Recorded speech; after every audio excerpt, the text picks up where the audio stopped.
আমিল হাসাইন আবার কি বর্ষাকে ঘরে উঠাবেন? না ভাইয়া, আর না, আর ঘরে উঠাবে কেন? এটা এখানে শুধু আকাশের বিজয়টা দরকার ছিল, দিব। আকাশের বিজয়টা দরকার ছিল, বিজয়টা পাইছি। এখন শুধু দরকার যে কাগজটা, এই কাগজটা পাইলে কাগজটা আপনাদেরকে আমরা দেখাবো যে কোর্ট থেকে যখন কাগজটা বর্ষার যে উকিল বিয়ে পড়াইছে, কাবিন করছে, সে তো জেলে, সে জেল থেকে বের হোক, বের হলেই পাবে। রহিমা বোঝেন নাই কথাটা? বেশ জোস আপু, বোঝেন নাই। তানিয়া আক্তার বর্ষার জন্য সিসি ঘোরা দরকার। থাক আপু। এই যে আপু অনেক কমেন্টস করছেন, বর্ষার অডিওটা শোনান। এই যে বর্ষার অডিওটা শোনেন। একটা ভিডিও না, দেখ যা বলার ভিডিওতে বলছি, একটা ভিডিও না, 3টা না 4টা ভিডিও। তুই বলছিস যেভাবে ওইভাবেই দেখ, 3টা 4টা ভিডিও দিছি। ওই ভিডিওটা ফেলে দিয়ে আরেকটা যেটা আছে ওটা আপলোড দে, তাহলে তো হয়ে যায়। আর আমার পেজ তো বন্ধ, আমি তো নাই কোথাও, আমি আর কোথাও ফিরবো না। আমার ক্যারিয়ার, আমার সবকিছু তুই নিজের হাতে শেষ করে দিছিস। আল্লাহ তোকে অনেক ভালো রাখুক, অনেক অনেক বড় সাংবাদিক হ, অনেক কিছু হ, আল্লাহ ভালো রাখুক। আর আমার নামে যে মিথ্যা মামলাগুলো দিছিস, পারলে ওগুলা এনওসি নিয়ে নিস, মামলাগুলো উঠায় নিস যদি পারিস, যদি তোর মনে হয় উঠাবি, উঠায় নিস।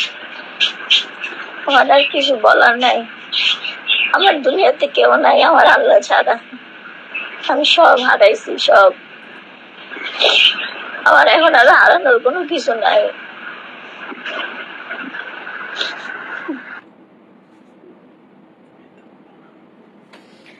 আপনি তো শুনলেন সাইমা আপু।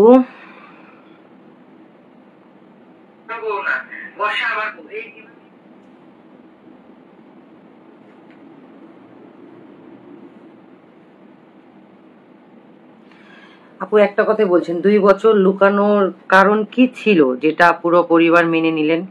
আমরা ওভাবে কোনো কিছু মেনে নিইনি আপু।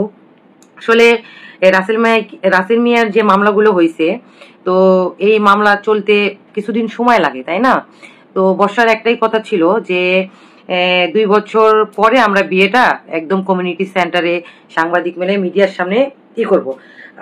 ধরেন আপনি রুমি রহমান মারা যাওয়ার কিছুদিন পরেই তো জ্যাকিকে বিয়ে করছে, জ্যাকি মারার কিছুদিন পরেই আবার রাসেল মিয়াকে বিয়ে করছে। এই রাসেল মিয়ার ডিভোর্সটা হওয়ার সাথে সাথে যদি তার আরেকটা বিয়ে প্রকাশ হয়, তাহলে তারা যতটুকু মান সম্মান ছিল ওটা থাকতো না।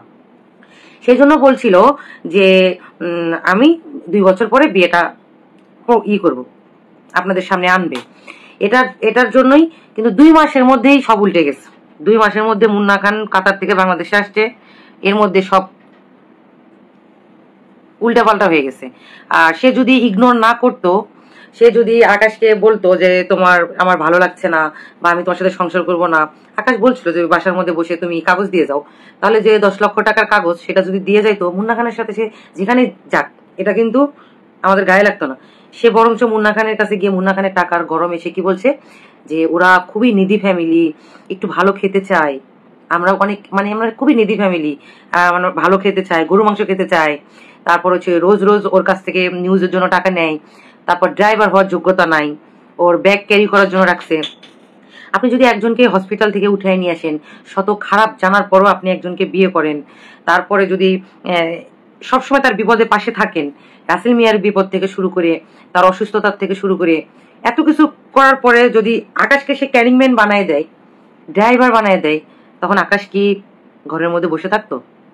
সে কি করছে, তার সত্যতা সে ফেসবুকে বলে দিছে। বলে দেওয়ার পরে আপনারা অনেক কথা বলছেন, এখন কিন্তু সে বুঝতে পারলেন যে আকাশ কোনো কথাই মিথ্যা বলেনি। একজন বিয়ে না করলে, তার বউ না হলে, সে কখনোই কিন্তু তাকে বউ স্বীকার করতে পারবে না। আপনাকে পারবে, আমাকে পারবে? কোনোদিনও পারবে না। আপু এই সায়েম এটাই তো বলে দিলাম আপু, যে 2 বছর কেন? প্রীতি ইসলাম আকাশ নিবিড়কে ফাঁদে ফেলা নাটক করছে, আর কিছুই না। জি আপু, আপনারা দোয়া করবেন, আপনাদের ভালোবাসায় আমরা এত দূরে। আকাশ আপনাদের মত ছাড়া কোনো কিছুই করবে না। আমাদেরকে যেরকম ডিসিশন নেয়, লাইভে গিয়ে আপনাদের কাছ থেকেও ডিসিশন নেবে। সে কখনোই এই ফাঁদে পা দিবে না। ওর মান সম্মান ছিল, ওর যতটুকু স্বীকারোক্তি জানার দরকার ছিল এতটুকু স্বীকারোক্তি বর্ষা চৌধুরী নিজেই দিয়েছে, বুঝেন নাই? ইশরাত ইফরিত ভয়েসের শুরুতেই সে বলছে আকাশ ভাইয়ের কথা মতো উনি ভিডিও বানিয়ে দিয়েছে, সাবধানে আপু। না না, পরে আবার এই ভিডিও দেওয়ার পরে সানি ভাইয়া তো অনেক রাগ হয়ে গেছে। সানি ভাইয়া তো লাইভে এসে আপনাদেরকে ভিডিও দেখাইছে এবং আকাশের সাথে বর্ষাকে লাইভে যুক্ত করছে, তখনও কিন্তু এই চুন্নি কিন্তু সব কিন্তু আপনাদের সামনে বলছে। তারপরে সকালে যখন বলছে যে আমি লাস্টের টুকু মিথ্যা বলছিলাম, দুপুরে কিন্তু আমি লাইভে যাওয়ার পরে সে কিন্তু আবার আকাশকে মেসেজ করে এবং আবার সানি ভাইকে জানায়, আবার আরেকটা যে সাংবাদিক আছে সাইফুল ভাই তাদেরকে জানায়। জানানোর পরে আবার সে ভয়েস দেয় যে আমার কাছ থেকে তুই যেভাবে ভিডিও চাইছিস আমি কিন্তু সেভাবেই ভিডিও দিয়েছি, আমি এখানে কোনো মিথ্যা বলিনি, বুঝেন নাই? এতে হচ্ছে ক্লিয়ার এটাই যে আকাশ নিবিড়ের সাথে যে বর্ষার বিয়ে হয়েছিল, আপনারা বলেছেন মিথ্যাচার, কাবিনের কাগজ দেখান, কাবিনের কাগজ দেখাইতে পারেন না, কাবিনের কাগজ দেখাইতে পারেন না, অনেক মানসিক ডিপ্রেশন আপনারাও অনেক দিয়েছেন। সে খায়া না খায়া সেই প্রমাণটুকু বের করছে। এখন যতটুকু প্রমাণ থানা থেকে কোর্টে গেছে, কোর্টের যে কাগজটা আসবে তাতে আরো বেশি প্রমাণ হয়ে যাবে। ও যেহেতু মুখ দিয়ে স্বীকার করছে, বুঝেন নাই?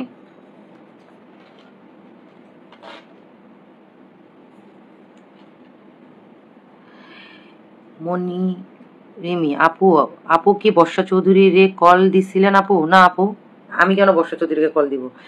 আমার ভাইয়াকে ও কল দিয়েছে, মানে ভয়েস দিয়েছে আর অনেক SMS দিয়েছে, আমি কেন কল দিতে যাবো? আমি তার সাথে কথা বলি না।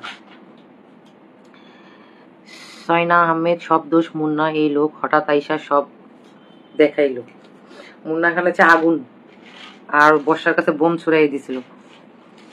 এখন মুন্নাও বুঝতে পারলো, মুন্না খানেরও অনেক শিক্ষা হয়েছে, মুন্না খানও অনেক বুঝতে পারছে মুন্না খানেরও যে সম্মান কিছুই নাই। আকাশের যেরকম সম্মান চলে গেছে মুন্না খানের কিছুই নেই, মুন্না খানের সম্মান কিছু নেই। মুন্না খান কি কখনো তার বউয়ের চোখে ভালো হতে পারবে? মুন্না খান কি তার মায়ের চোখে ভালো হতে পারবে? তার বোনের চোখে ভালো হতে পারবে? তার বাবার চোখে ভালো হতে পারবে? সারা জাতির সামনে ভালো হতে পারবে? পারবে না। সাথী হাসান ওই মহিলা নিজের অপকর্মগুলো ঢাকার জন্য এই কাজ করেছে, ওর অপকর্মগুলো যেন আকাশ নিবিড়ের সামনে না আনে সেই জন্য আকাশকে এক হাতে চাচ্ছে। কখনোই না আপু, আর না, আকাশের যুদ্ধ করা শেষ। প্রীতি ইসলাম বর্ষাকে বাস দেওয়ার জন্য উচিত ওর কাছে, ছেলেরা কিছুই না। দেখেন ও কান্না করতেছে আর বলতেছে আল্লাহ ছাড়া আমার কেউ নেই। সবাই আল্লাহ আছে, সবাই আল্লাহ ছাড়া কেউ নেই, আমারও আল্লাহ ছাড়া কেউ নেই, তাই না? ও যখন আমাদেরকে মিথ্যা মামলাটা দিল, দেখছেন তো আপনারা, হাতটা কাটলো, নিজের হাতটা নিজে কাটলো, নিজের গলাটা নিজে কাটলো, কাটার পরে যখন সে হাতে ঝিলে মামলাটা দিল, আমাদের পাশে পুলিশ আসলো, এত হেনস্থা করলো, এই যে বাসায় আমরা এখন থাকতে পারতেছি না, আকাশ 4 দিন জেল খাটলো, এটা কি সত্য মামলা ছিল? আপনি বলেন, আপনারাই বিচার করেন, এটা কি সত্য মামলা ছিল? এটা কিন্তু সত্য ছিল না। তাহলে সে কিভাবে বলছে যে তুই যে মিথ্যা মামলাগুলো দিছিস এটা তুই কি এইগুলো উঠে আন? ও তো কোর্টে গিয়ে 4টা মামলা দিছে যে আমি ওর বউ না, তাই না? আমি ওর বউ না, আমাকে মিথ্যা ভাবে বউ বানাচ্ছে, আমাকে হয়রানি করছে, আমার ফ্যামিলির সামনে, আমার বাচ্চার সামনে, পুরো জাতির সামনে সে বউ স্বীকার করছে। সেটার জন্য তো বর্ষা 4টা মামলা করছে। আর আকাশ করছে সে আমার বউ, আমি সব প্রমাণ দিব, আমাদের বাসায় থাকা যাওয়া আসা সিআইডি তো সব বের করছে, কোন মুহূর্তে কাজীর সাথে কথা বলছে, কোন মুহূর্তে উকিলের সাথে কথা বলছে, এবং কার কাছে 88 বার 99 বার ফোন দিয়েছে, এটা তো বের করে দিছে। আকাশ যে মামলাটা করেছে কোর্টে গিয়ে এটা সত্য, তার বউ সে অস্বীকার করেছে আকাশকে, সে প্রমাণ দেওয়ার জন্য কোর্টে গিয়ে মামলা করছে। আর বর্ষা যে মামলাটা করলো ও তো পুরোটাই মিথ্যা, কোর্টে গিয়েও মিথ্যা করলো যে আকাশের বউ না আমি, ওর বউ না, ও তো আমার বয়ফ্রেন্ড হওয়ার যোগ্যও না, ড্রাইভার হওয়ার যোগ্যও না, সে আমার হাজবেন্ড হবে কি করে? বর্ষা চৌধুরী হাজবেন্ড হতে গার্ডস লাগে, পাওয়ার লাগে, শিক্ষাগত যোগ্যতা লাগে, তাই না? তাহলে মিথ্যা কে বলছে, আকাশ না বর্ষা? সে মরে গেলেও কোনোদিনও মনে হয় সত্য কথা বলবে না। ঋতুমণি ক্রিম আপাকে পুলিশে ধরে আর বর্ষাকে চোখে দেখে না। আপনারা সবাই বর্ষার নামে একটা করে মামলা দেন, দেখবেন যে বর্ষাকে ধরে নিয়ে গেছে। ক্রিম আপার কিন্তু কেউ ইচ্ছা করে মামলা দেয়নি, ওর যে ভিডিওগুলো যারা দেখে, যারা কমেন্টস করে ব্লগার, তারাই কিন্তু ক্রিম আপার নামে মামলা দিছে। এখানে তো বর্ষার পিছিয়ে শুধু আমরা ছাড়া মামলা দেওয়ার কেউ নেই, আপনারা তো দেন না। এই যে আপনারা অতিষ্ঠ ফেসবুকে সুইসাইড অ্যাটেম্প, এই যে মরে যাচ্ছে, ঘুমের পিল, ঘুমের ওষুধ খাচ্ছে, তাই না? এটা তো আপনারা অসহ্য, তাহলে আপনারা মামলা দেন, আমরা আর কত আগাবো? অসুস্থ হয়ে গেছি আমরা আগাইতে আগাইতে। জেসমিন আক্তার, এখন তো থানায় বর্ষার মামলা নিচ্ছে না। এখন যদি বর্ষার মামলা থানায় নিত তাহলে এই কয়েকদিন আরো 7টা মামলা বর্ষা করে দিত। থানা থানা অস্বস্তিকর হয়ে গেছে বর্ষার মামলা নিতে নিতে এতগুলা। আর কত মামলা নিবে সে? এখন আর হাতির ঝিল বলেন, সবুজবাগ থানা বলেন, যাত্রাবাড়ি থানা বলেন,